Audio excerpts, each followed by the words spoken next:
If you're new to our channel, we'd love to have you join our little community. Just hit that subscribe button and turn on those notifications. We promise it will be worth your while. Carolyn wandered over, her own customer now between procedures.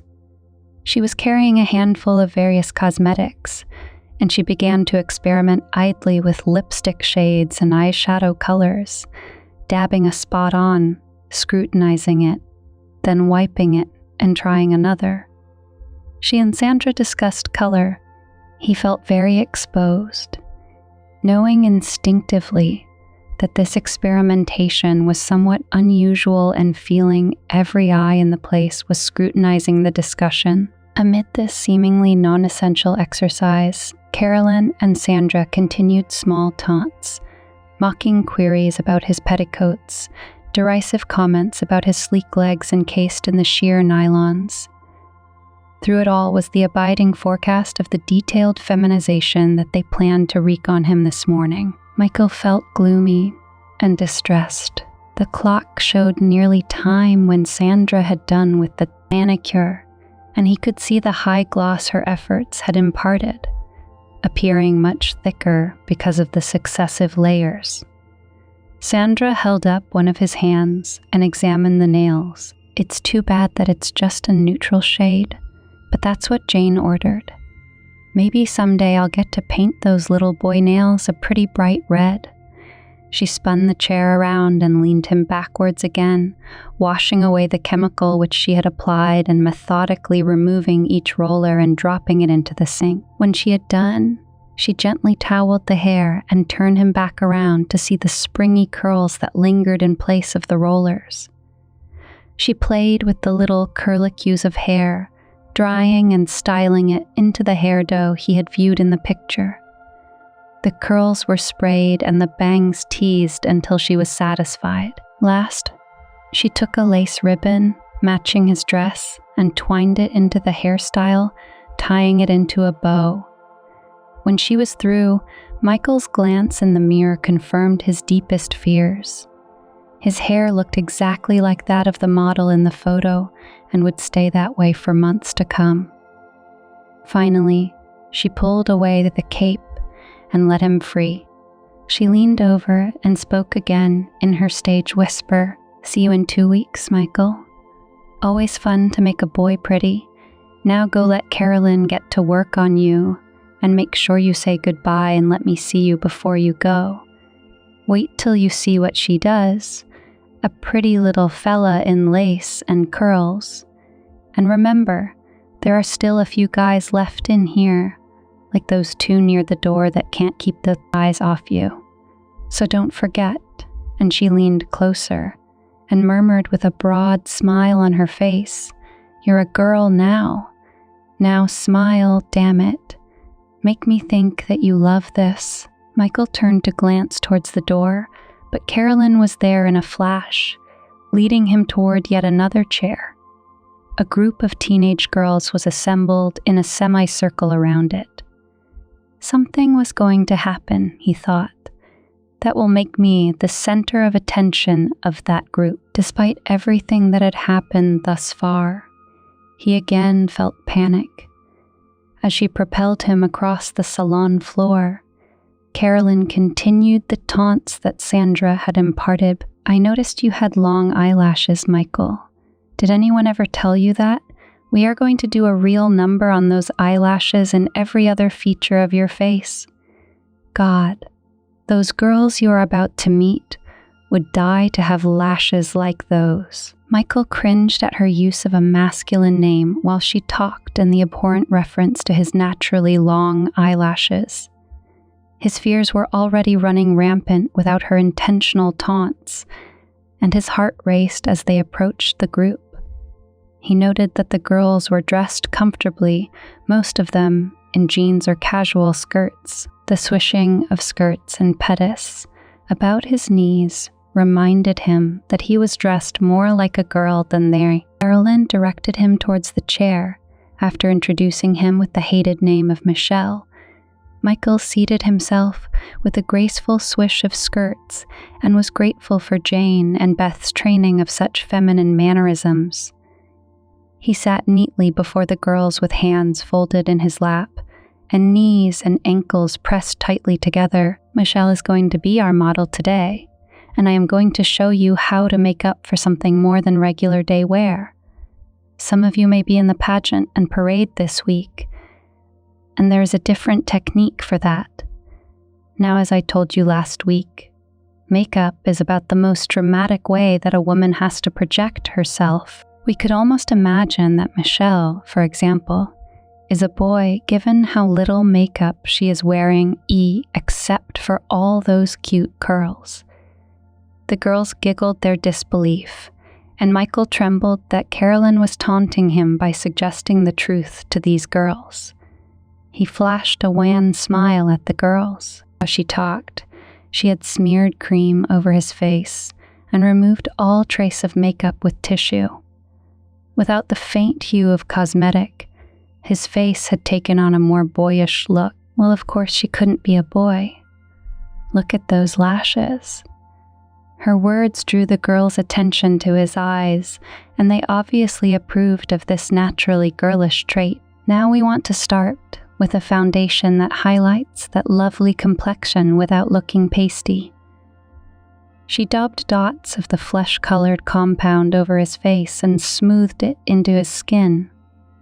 After setting it with translucent powder, she moved on. Now we start with the eyes. A window of the soul, she said. The girls giggled gratuitously in their excitement at this frolic. He felt like the personification of one of those silly articles in the magazines back at the house. Carolyn pulled a palette of eyeshadows from its case and spread them before the girls for all to see. Then she turned to Michael and asked, "Michelle, honey, your eyes were really very underdone for such a pretty outfit and your new hairstyle. Tell the girls which colors you think are best to complement your look." Michael shot Caroline a quick, imploring look, but her response indicated no mercy would be granted. He turned back to the makeup palette, now sitting on his lap, and began to consider the possibilities. "What about these blue ones?" he meekly inquired. Several of the girls surrounding him must have thought this girl to be awfully shy. Any one of them would have gladly traded places, yet they couldn't know that he would just as willingly have agreed. Carolyn chided him for his choices, sinking him even lower. "Girls, Michelle's just made an all too common mistake. Blue eyeshadows are very overused by young ladies. You ought to spend more time reading Glamour or 17, Michelle. You'd learn quite a bit. I'll suggest that to your auntie." With that, one of the girls chimed in about a recent issue, and within moments, all the girls were chattering over eye colors, each coming up with new combinations for Michelle to wear. Their gushing enthusiasm had a strange effect on him. His thoughts drifted to the reality known only to Sandra, Caroline, Beth, Jane, and himself. That here was a boy, sitting neatly, indeed primly, before a group of teenage girls in his pretty dress and new permanent wave, while they openly discussed his feminization. He felt a renewed sense of the enormous degree to which he had been changed, and seemed acutely aware of the sensations imparted by each item of his feminine clothing, the angle of his petticoat on his knees, the constriction of the bra and garters, the tension in his calves from the modest heels. These thoughts flashed one after the other in a matter of seconds, and when he finally broke their spell, he realized he was becoming hard inside his panties. Michael squirmed at this unwanted development, acknowledging that at least the full slip would probably conceal his erection from the girls. His fidgeting didn't escape Caroline, however, and she pushed the makeup case down into his lap with a leer as she took it back, causing him to nearly moan out loud. Caroline proceeded to apply the eyeshadows, followed by mascara and liner, blush, and finally lip liner and lipstick. She chose a rose-colored lipstick and made a big show of its proper application, using a fine camel hairbrush coated with the lipstick to outline the lips. then telling Michelle to apply the first coat. His erection had, if anything, grown stronger, and it pulsed as he took the tube from her and leaned towards a mirror held by one of the girls. As it had before, and nearly every time since, the act of gliding the fragrant shaft over his lips brought home his plight with force. Caroline touched up his artistry and stepped back to view the finished product. She directed Michael to stand and face a mirror so that he could gain the full effect. He was by now used to a feminine visage when he looked in the glass, but even so, was taken aback by what he now saw. The makeup, in conjunction with his new permanent, formed synergistically to create an astonishingly pretty girl. A cover girl was the word that crossed his mind. Caroline wouldn't let matters rest. "Michelle, why don't you walk to the end of the salon, over near that boy near the door, and then turn and walk nicely back, so we can see the effects from a distance?" By now, the other customers had become interested in the group at the end of the salon, and all turned their heads to see the results of Caroline's class. Michael took an imperceptibly large breath, and trying not to appear too self-conscious, slowly walked past the staring customers, mincing with the classically short strides Jane and Beth had taught. The flutter and bounce of his skirts reinforced his never-ending self-consciousness, but he was able to nevertheless exude a sense of some confidence as he approached the obviously pleased lad near the doorway. Michael caught his eye for a moment, and then evaded the gaze, utterly appalled at the thought that a boy would find him attractive. He turned in a swirl of petties and retraced his steps to the group, hoping that the swelling in his panties would remain hidden from his audience. After a few additional moments of effusive praise from the girls, Caroline directed Michael over to where Jane was standing near the front desk. Beth was herself finished and stood next to Jane with her own crown full of curls. Michael's renewed journey across the salon was interrupted by Sandra. She was standing near a storeroom door and called for him. "Oh, Michelle, don't forget, you're supposed to show me how pretty you turned out." He reluctantly changed directions and followed her into the storeroom, where she closed the door. He didn't look forward to any time alone with Sandra, but felt the room would at least provide a modicum of security from the client's stares in the salon. Sandra stood back and surveyed the lovely boy. She grinned from ear to ear as he stood demurely before her, hands clasped neatly and properly behind his back at the bow neatly tied in his sash. But his telltale shifting of weight, as well as the knowing glances she had seen on Caroline's face, clued her into his secret. "Michelle, honey, you look absolutely darling. Didn't I tell you how much of a doll we'd make you? And that dress is just so sweet. I'll bet that's a petticoat you're wearing underneath it," she coyly inquired. Michael nodded his head, but was unprepared for what she said next. "Let me see it, dear. Lift your skirt up nice and high for me." Michael hesitated, but knew he had no choice in the matter. He fingered the skirt for a moment, his nails gleaming brightly, and slowly began to raise the skirt, exposing inch by inch the lovely frills of his petticoat. The skirts rustled as he did so, creating a new urgency in the erection which continued to haunt him. Sandra urged his hands higher and higher until the skirts hem rested near his waist. Feelings of boyish shame and arousal swirled about his head as he stood before her. "Oh my goodness, but they are pretty," she exclaimed with glee.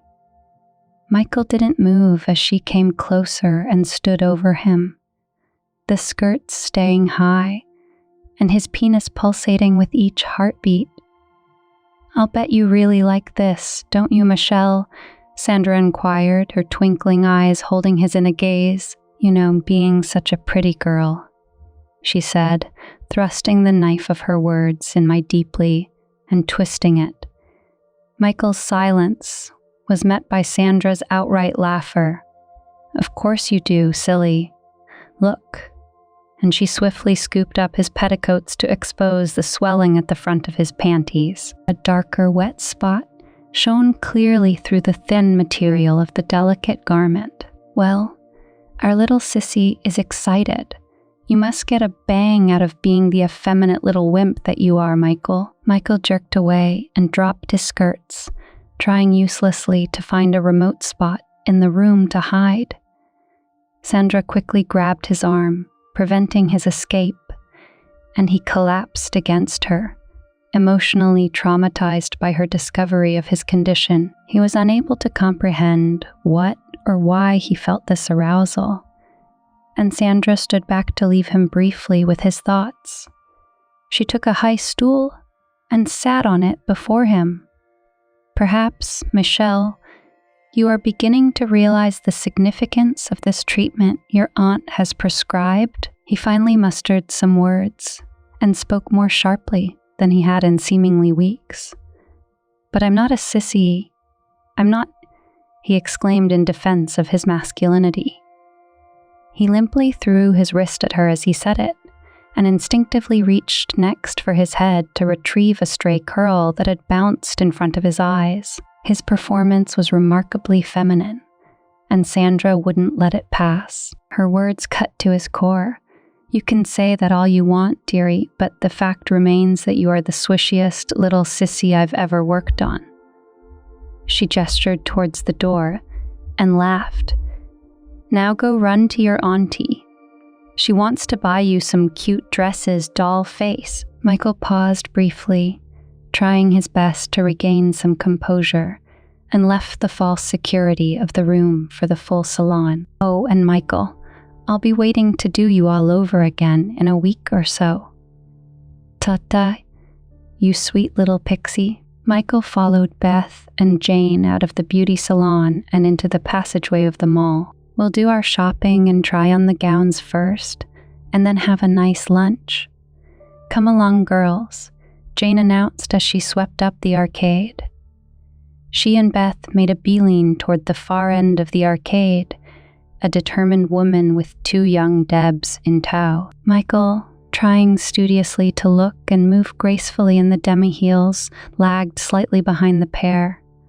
His separation heightened his anxiety, and he struggled to catch up, but he knew that he dare not lapse into a more boyish dash or commit some gaffe that would betray him. As it was, his paranoia interpreted every lingering glance or admiring smile from Passersby as a sign of their suspicion that he was not really a girl at all. It is, of course, not uncommon for a young girl to blush and feel awkward when her appearance attracts attention, but Michael did not know this, and he interpreted his feelings as the sheer embarrassment of being judged by these strangers as a boy masquerading as a girl. He hoped that the store they were heading to would be sparsely occupied and without the throngs that strolled in the concourse. Jane finally stopped outside a boutique whose marquee identified it as the Style Shop, and in smaller lettering,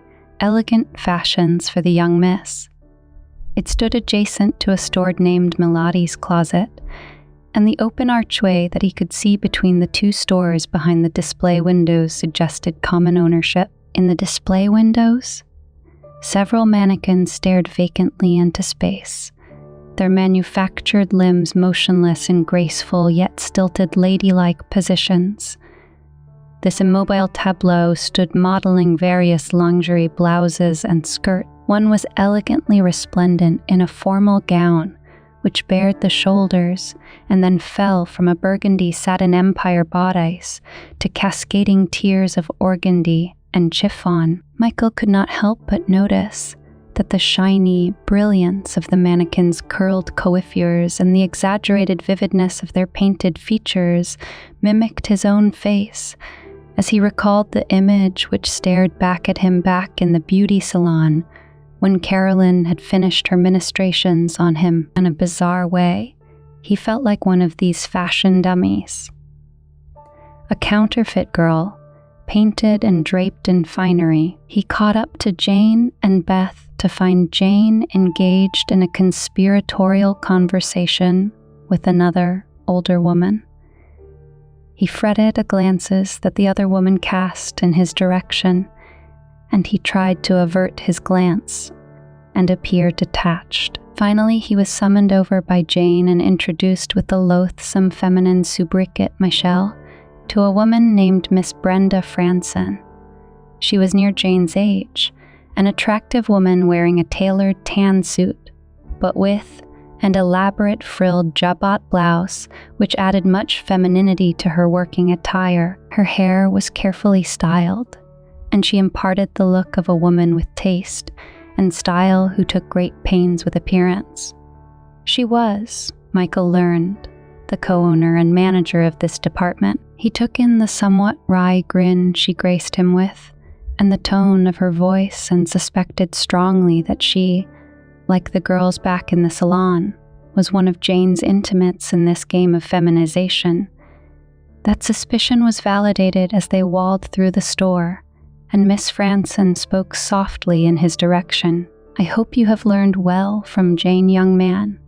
You wasn't to broadcast your real self to my sales girls or all these customers." Michael blanched, eyeing the half-dozen young women clerks waiting on an equal number of shoppers. They proceeded through the shop toward its rearmost area. Michael saw a couple of unaccompanied women, probably mothers or aunts shopping for a niece or daughter. 3 other women had girls in tow. Some of them were examining the dresses and skirts that hung on the racks and display stands throughout the store. At one brightly lit alcove of mirrors, a girl his own age was holding up a pale rose dress to herself in that way that women have of doing as they visualize how a garment looks before trying it on. This place was, he sensed, a most feminine domain, and one that, scarcely 2 weeks before, he would have been loath to even be seen in. While the quartet marched toward an arch, which separated the main store from a smaller area. There were fewer racks here, but many more mirrors. 2 small settees covered in off-white watered silk thrust their curved feet into the plush gold carpet. To one side stood a circular pouf upholstered in velvet of the same off-white shade. The valances were draped with diaphanous fabric, lending an elegant air to the room. A panel of switches and knobs suggested that the lighting was adjustable. To one side was a small raised platform like a tiny stage, and beneath the shallow proscenium arch were other lights, these with colored lenses. Michael guessed that fashion shows were held here. The room itself was probably a semi-private viewing and selection room where wealthy mothers could have their debutante daughters' model prospective purchases. Michael grew a little weak as he realized he was the likely exhibition today. Jane and Miss Franson were examining the dresses and other garments that were hung in the room, including both casual and formal outfits. There was a large display of diaphanous, dainty gowns. Michael would be made to try them all on, Jane thought. It would be a most absorbing time for her, and an instructional and humiliating one for her young charge. Jane spent a lot of money in this store, as she would today, and that fact afforded her the near undivided attention of 1 or 2 of the sales girls, or, as today, the manager herself. Not that money was any object or obstacle, for in addition to Jane's own, she had virtually unlimited carte blanche from Michael's own mother. Michael was about to star in his first fashion show, and Jane would manage to ensure him an excruciatingly uncomfortable time of it. Michael, resplendent in his elegant curls and professionally made up, sat despondently on the velvet pouf and gazed at his image in the mirror. He noticed to one side that there was a long walnut table on which were arranged an array of lingerie and other intimate attire. He surmised that all the items here had been pre-selected by Miss Franson at Jane's behest. Not that exhausting these items would necessarily limit the length of his ordeal. From front to back of the store were racks of more of the despised female paraphernalia. For the next 60 minutes or more, he was going to be subjected to true abasement. He saw a small zippered case on the table and assumed they had even prepared for the possibility that a touch-up of his makeup might be needed. It would be an agonizing prospect. Here in public, he glanced out through the archway to survey the prospect of intruding glances. Though the shop was off the path of the mall corridors, he was aware that passing patrons could observe what happened in most of the interior. His relief, therefore, at the semi-seclusion of this room was tempered by that fact. Once or twice, he caught the passing voyeur unobtrusively eyeing the women shopping in the store. In addition, several more women and girls were shopping, two with their husbands or boyfriends in tow. As patrons passed the fitting area where he would be trying on gowns and dresses and petticoats, these strangers would easily be able to view him resplendent in feminine finery. The prospect made him wonder if they would notice anything amiss. Would anything about him, he wondered, convey to them that he was not, in fact, a girl, but a male masquerading as one? An unfortunate boy condemned to parade as a sissy in organdy and satin at Jane's demand. The women ended their conversation and Jane beckoned him to come over. As he approached, Miss Franson reached into an alcove and parted the draped curtain, which hid the doorway to a small alcove of a fitting room. "Go in and slip out of your dress and slip, Michael, dear. Someone will be along in a minute to help you." Michael prayed that the someone would not be some stranger who would further add to his anxiety about all this. To his consternation, however, a girl of about 20 came into the room just as he was removing the slip. He had nothing on but a bra and panties. "Hi, hon," she said with a smile. "I'm Sally and Miss Franson wants me to help you." Her words did not clue Michael in as to whether or not she thought of him as a girl or was in on the conspiracy. He decided to play it safe, threw back a wan smile and busied himself hanging the dress and slip he had just removed. Sally carried a pair of tap pants of brilliant satin and a matching camisole. These she laid down on the bench along with a camisole and petticoat. She exited the room, and Michael presumed that he was to get into these new items. Taking advantage of the solitude of the room, he slipped out of the panties he wore and into the tap pants and cami. The petticoat was just being pulled into place when the curtain parted and Miss Franson came in to observe that he had donned new lingerie and then summoned him back out into the larger room. Oh, this area of the shop where dresses and lingerie were shown and modeled was separate from and hidden from the rest of the store. It was brightly lit and adorned with mirrors. Standing there in his petite camisole and petticoats, his shoulders bare except for the spaghetti straps, as Jane and the salesgirl chattered about the dresses on display, he felt exposed and insecure. He was an object on display in these shimmering skirts, and the occasional patron who glanced his way, though they found nothing untoward in seeing a girl in her underwear, made him feel imperiled nonetheless. He remained as motionless and unnoticed as he could, a feat not uncomplicated in this apparel. One by one dresses and gowns of many variations were brought, and he was put in them.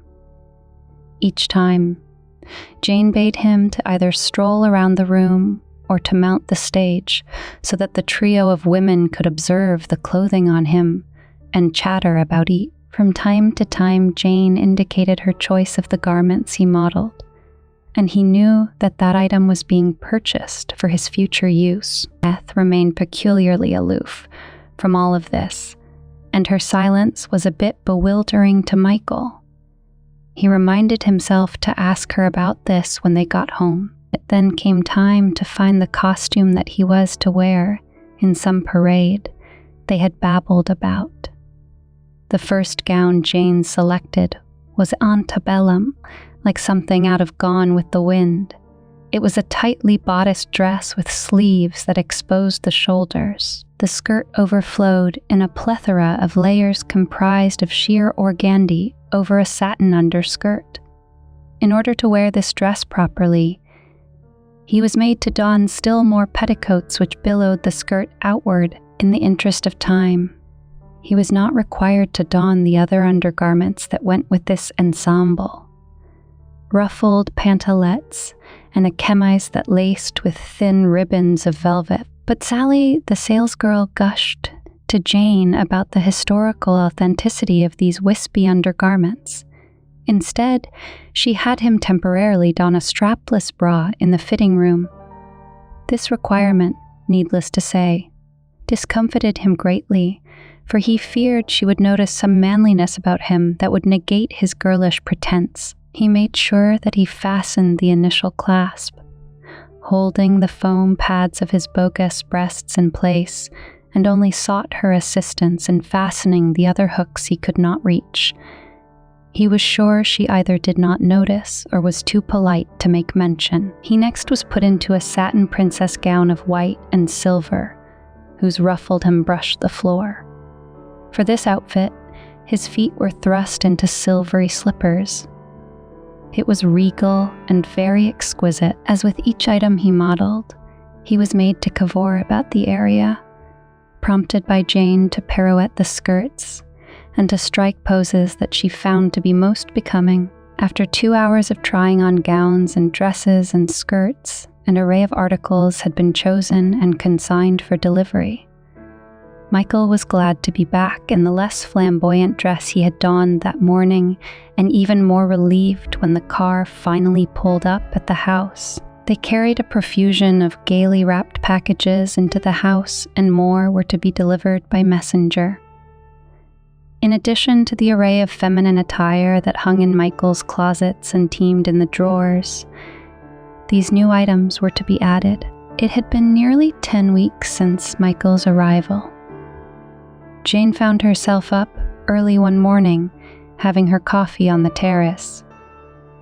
She mused about the events of the last 10 weeks and wondered to herself if she were making progress. In the frenzied days that followed through the weekend and into Monday, Michael had been exposed to more femininity and girlish activity than he had probably ever imagined possible.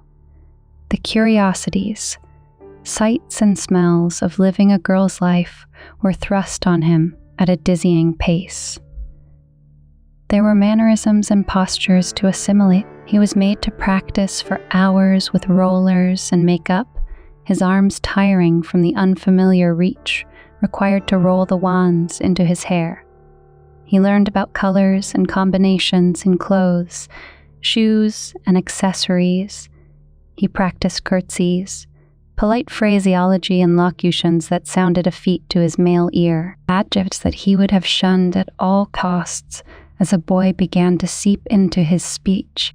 Indeed, speech and mannerisms were the hallmarks. Inflection conveyed more than anything. Jane tutored and Michael chafed as he mimicked the exaggerated intonations she prompted. He practiced gestures and walking and light hints of poise, like tidying his hair in the right way to examine his face and dresses in a mirror. He was ceaselessly being fussed over by all three of them, and was taught to busy himself with dainty little details. He spent hours perfecting the application of a myriad of colors to his face, his nails. He was required to submerge himself in bubbly baths, shaving practically invisible hairs from his legs and arms. It was a seemingly perpetual routine that started early in the day and ran till late at night. He was not only taught to adopt a facile walk in pumps, but to become nimble at daintily swaying an ankle while balanced on the other foot.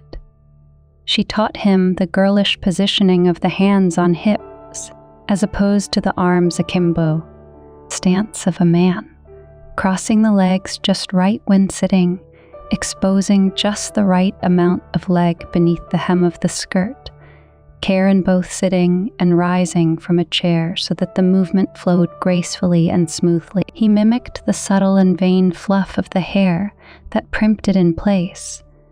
And though he seemed self-conscious with these and other mannerisms, managed a passable impersonation of a girl doing these things, Jane especially liked to demand that he manage that genuinely winsome manner of correcting makeup, while others were watching, so that the actions seemed less pragmatic than attractive. She delighted in the fact that his self-consciousness was intensified when she made him do this. All of these subtleties had eluded Michael when, as a boy, he watched girls. There was so much to learn and master, and Jane was determined that he would do so. Without question, she thought.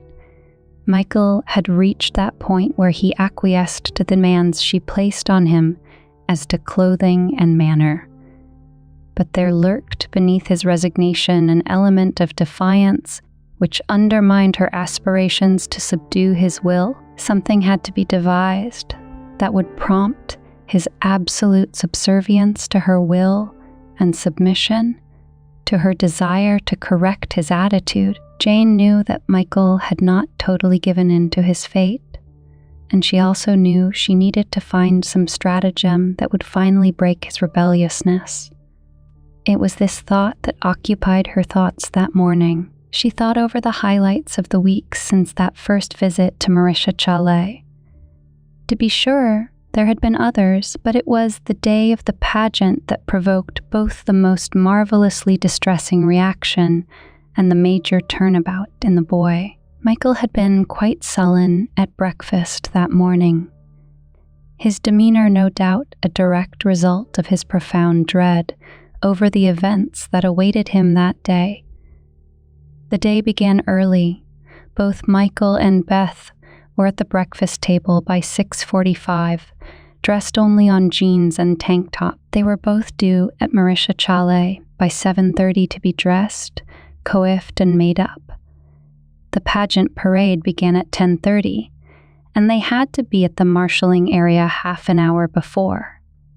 That gave Carol and Sandy just over 2 hours to do their magic and turn the two boys into ravishing young Deb. Marie had seen to the delivery of their gowns to the salon the evening before and was now packing an overnight case with the shoes and other essentials that would complete the ensembles. After a quick cup of coffee in Danish, the two were summoned by Jane to join her in the car for the trip to town. Michael's dread of ordeal of the beauty salon were even stronger today than they had ever been before, for he knew that this visit would be decidedly different than the previous sessions. For one thing, Carolyn and Sandra had always seen him fully dressed as a girl before. Today he had been told to wear only panties, jeans, and a tank top. Today he knew the two salon owners were going to be more actively involved in his transformation, a chore that they not only suggested to Jane, but which they avidly implored her to allow them. It would be even worse than the first time that Marie had forced him to submit to her feminizing endeavors that first day. Secondly, he knew that the two women who owned the shop relished their upcoming assignment and would not only outdo their previous techniques on him, but would likely surpass them, and there would also be more of the derisive, teasing prattle that so debased him. And finally, he knew that when they were done, he would have to step out into the summer day and take his place on the cotillion float, adorned as a sweet, delicate debutante in a ball gown, to be seen by the hundreds of onlookers that would line the parade route. For several hours, during the parade and after, he would be obliged to appear adorable and feminine, convincingly masquerading with girlish manners and poise. It would be most humiliating. They arrived at the salon at 7:10.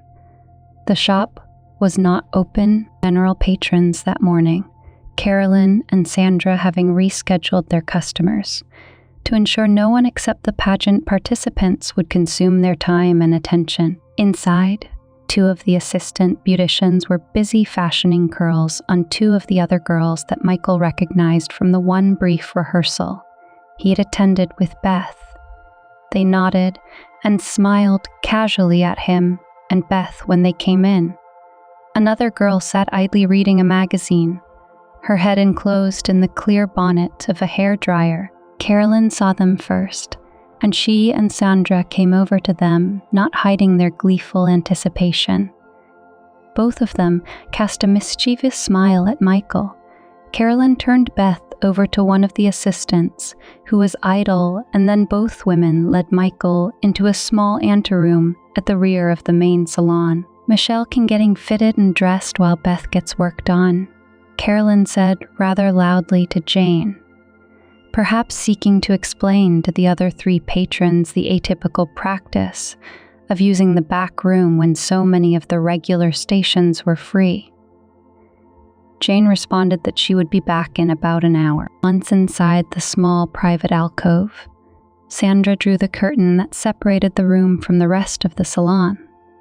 Michael saw that the gowns that he and Beth were to wear hung from pegs against one wall, their tiered ruffled skirts and satiny bodices a bright pastel contrast against the ivory wallpaper. Sandra turned to him.